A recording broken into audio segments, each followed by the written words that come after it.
కడప జిల్లా రాజంపేటలోని కూచివారిపల్లిలో గ్రామస్తులపై తేనెటీగలు దాడి చేశాయి. అయితే 6 బయట కూర్చుని ఉండగా దాడి చేశాయని గ్రామస్తులు చెబుతున్నారు. ఈ దాడిలో సుమారు 25 మంది గాయపడ్డారు. కొంతమంది ప్రైవేట్ ఆసుపత్రిలో చికిత్స పొందుతుండగా మరికొందరికి వాంతులు, విరోచనాలు అవడంతో మెరుగైన చికిత్స కోసం తిరుపతికి తరలించారు.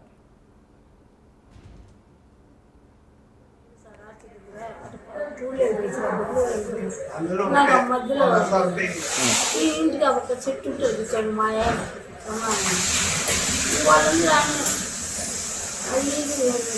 చేసినాయి ఒక్కలాగా కలుగుతుంది.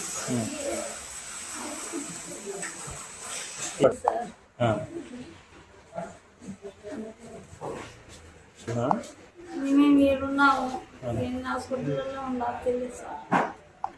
ఆ ఒక్క 5 మంది 7 మంది అంటున్నారు.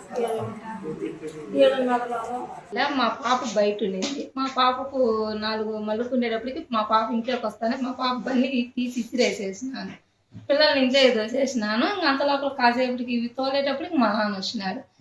ఆయన షర్టుకు మొఖానికి అంతా ఉండేటప్పటికి షర్ట్ ఎట్లా తీసి ఇసిరేసేసి ఇంట్లోకి దోసినాను. ఆ ఇదిలీయడంలో నా చెవులేకి ఒకటి వెళ్ళిపోయింది. వీళ్ళు ఇంట్లోకి వెళ్ళిపోయినారు కదా, ఇంకేం ఇబ్బంది ఉండదని నేను పక్కన మా పాప ఉంటే మా పాప కాడికి పోయి చెవులో చూపించుకుందామని ఆ ఇంట్లో పడిపోయి దారమ్మిడి ఆవే. అప్పటికి రోడ్డు మీద బట్టలు కూడా లేకుండా ఎదలు కొట్టుకుంటా పరిగెత్తున్నారు. చాలా విచిత్రం.